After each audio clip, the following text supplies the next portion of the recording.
आगे बढ़ रहे हैं। बड़ी खबर जो है वो पाकिस्तान से जुड़ी हुई है। पीओके को भारत में मिलाने की चर्चा लगातार जोर पकड़ रही है और ये चुनावी माहौल में बार बार इस तरह की खबरें सामने आ रही हैं। चाहे वो रक्षा मंत्री राजनाथ सिंह ने कहा हो, गृह मंत्री अमित शाह ने कहा हो, विदेश मंत्री डॉक्टर एस जयशंकर ने कहा हो या फिर उत्तर प्रदेश के मुख्यमंत्री योगी आदित्यनाथ ने ही क्यों ना कहा हो। और साथ ही साथ सबसे बड़ी बात यह है कि पाकिस्तान में भी इस तरह की मांग उठ रही है। पीओके को भारत में मिलाने की मांग उठ रही है। पीओके के लोगों को पाकिस्तान की जो गुलामी है वो कतई गवारा नहीं है। भारत की ओर उम्मीद भरी नजरों से पीओके के लोग देख रहे हैं। शहबाज और मुनीर लोगों को डराकर पीओके को बचा नहीं सकते हैं।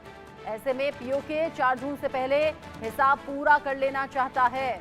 यानी कि यहाँ भारत में बड़े चेहरों के जरिए तो ये बयान दिए ही जा रहे हैं, लेकिन साथ ही साथ सबसे बड़ी बात ये कि पीओके जो पाक अधिकृत कश्मीर है वहां के लोग लगातार इस मांग को उठा रहे हैं कि हमें भी मोदी जैसा नेता चाहिए। तिरंगा हाथों में लेकर सड़कों पर निकल जाना या फिर भारत में विलय की मांग करना, ये बहुत बड़ा संदेश है और पाकिस्तान के लिए खलबली पैदा करने वाली वजह भी। ऐसे में यहाँ चुनावी माहौल और अगर उत्तर प्रदेश के मुख्यमंत्री योगी आदित्यनाथ सीधे सीधे ये कह रहे हैं कि 6 महीने के अंदर अंदर ऐसा हो जाएगा, तो इसके मतलब मायने क्या हैं? ऐसे कई सवाल अब चुनावी माहौल में उठ रहे हैं। इस पर हम बात करेंगे। संजीव श्रीवास्तव हमारे साथ जुड़ गए हैं, विदेश मामलों के जानकार। मेजर मोहम्मद अली शाह हमारे साथ में हैं, डिफेंस एक्सपर्ट के तौर पर। Group captain retired UK Devnath sir भी हमारे साथ में हैं, डिफेंस एक्सपर्ट के तौर पर। आप सभी का स्वागत। यूके देवनाथ सर, पीओके में अगर रह रहकर ये मांग उठती रही और उठ रही है इन दिनों सबसे ज्यादा, तिरंगा हाथ में लेकर मोदी जैसे नेता की मांग हो रही है, भारत में विलय की मांग हो रही है, पाकिस्तान से गुलामी अब मंजूर नहीं, यानी कि वहां गुलामी की जंजीरें तोड़ने की इंडिकेशंस मिल रहे हैं। और यहां लगातार भारत में बड़े चेहरों के जरिए रक्षा मंत्री हुए, गृह मंत्री हुए, विदेश मंत्री हुए या उत्तर प्रदेश के सीएम हुए, बार बार पीओके को लेकर यह जिक्र क्यों आ रहा है? जी हाँ रत्ना जी, ये समझना पड़ेगा कि पीओके तो भारत का ही हिस्सा है।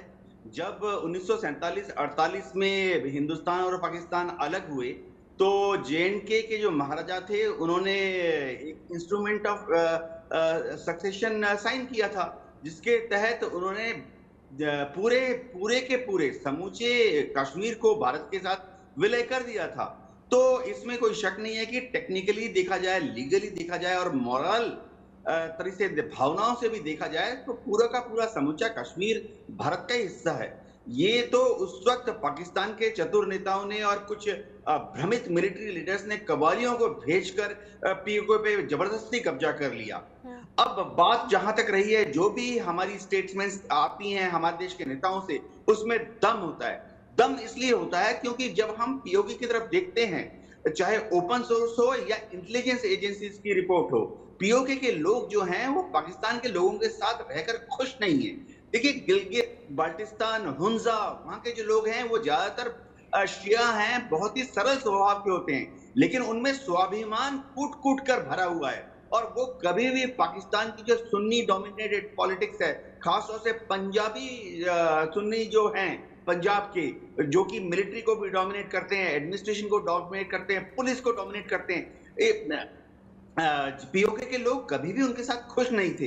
तो इसलिए बार बार हर साल, अभी नहीं, दशकों से वहां पर एक आजादी की मांग उठती रही है। और जैसा कि मोदी जी ने कहा, अमित शाह जी ने कहा, अब योगी जी ने भी कहा, पीओके के लोग चाहते हैं भारत के कश्मीर के साथ रहना। उनकी मांग प्रबल होगी और एक दिन पीओके जो है भारत के कश्मीर का हिस्सा होगा। जी ठीक है। पीओके के लोग, अगर साधारण लोग जो प्रदर्शनकारी हैं वो सड़कों पर आ जाएं तो आम सी बात लगती है संजीव जी, लेकिन अगर भारत के बड़े चेहरे और जिम्मेदार चेहरे ये बात करें तो क्या ये महज एक चुनावी मुद्दा है या फिर असल में, जैसा कि योगी आदित्यनाथ ने भी कहा 6 महीने का वक्त देते हुए, कि ऐसा होगा? क्या ये होगा? ये अवश्य होगा, इसका दिन अवश्य आएगा।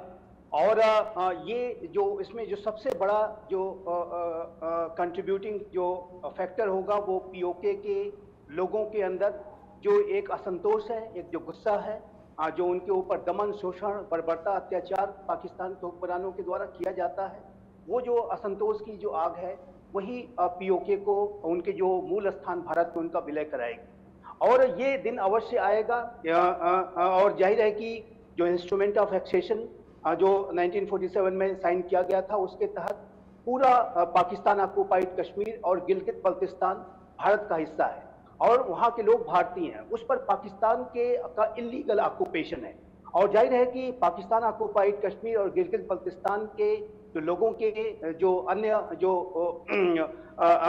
जो भाई बहन हैं, जो अनेक रिलेटिव्स हैं, वो भारत के क्षेत्रों में रहते हैं और वो उनकी मंशा है, उनका जो सपना है कि वो एक दिन भारत में उनका विलय होगा और जम्मू एंड कश्मीर राज्य का जो पूर्ण स्वरूप तभी जाकर के पूरा हो सकता है जब पाकिस्तान ऑक्युपाइड का और गिलगित बल्तिस्तान का जो विलय है वो जम्मू एंड कश्मीर में हो जाए।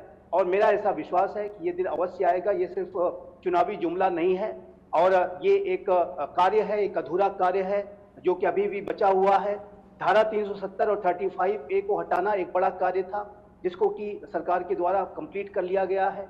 जो हमारा जो वर्तमान में जम्मू एंड कश्मीर राज्य विकास की राह पर तेज गति से आगे बढ़ रहा है, लेकिन एकमात्र जो एक अधूरा कार्य है वो है पाकिस्तान ऑक्युपाइड और गिलगित बल्तिस्तान का भारत में विलय कराना और जम्मू एंड कश्मीर के समस्त लोगों के भविष्य को सुनहरा बनाना। तो मेरा ऐसा मानना है, जिस तरह के लीडरशिप के बयान आ रहे हैं और वर्तमान समय में भारत के प्रधानमंत्री श्री नरेंद्र मोदी के नेतृत्व का ये जो नया भारत है वो इस विषय पर गंभीरता के साथ विचार कर रहा है और मैं ये मानता हूं कि वो दिन अवश्य आएगा कि जब पाकिस्तान ऑक्युपाइड कश्मीर और गिलगित बल्तिस्तान का जो विलय है वो भारत में होगा। जब प्रधानमंत्री नरेंद्र मोदी मंच से ये कहते हैं कि 10 साल में जो काम हुए वो तो हुए, लेकिन अगले 5 साल फिर मौका दीजिए, कुछ बड़े काम होने हैं, ऐसे इंडिकेशंस देते हैं। हालांकि वो बताते नहीं कि अगले 5 साल क्या होना है। मेजर शाह, कहीं अगले 5 साल में अगला मिशन पीओके तो नहीं? रचना जी, आपका बड़ा अच्छा सवाल है। जी हाँ, देखो ये खूब दिख रहा है, होते हुए नजर आ रहा है मेरे को कि पीओके को हम वापस लेकर आएंगे। मैं आपको एक एग्जांपल देता हूँ ताकि हमारे सारे दर्शक समझ लें और ये अलग होगा जो हमारे बड़े अच्छे विशेषज्ञों ने पहले बोला है। देखिए, मेरे घर के बाहर एक खाली प्लॉट है जो हमारा है, क्योंकि वो खाली है अभी इस टाइम पे, तो आजू बाजू के लोग आके उस पर पार्क कर देते हैं। तो हमें जरूरत पड़ेगी, हम बोलेंगे इसको खाली करो।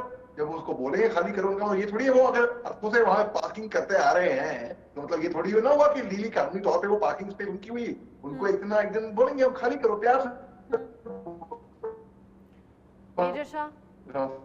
मेजर शाह, नेटवर्क इशू है, आपकी आवाज नहीं आ रही है ठीक से, आपका वीडियो भी फ्रेम हो रहा है, फ्रीज हो रहा है।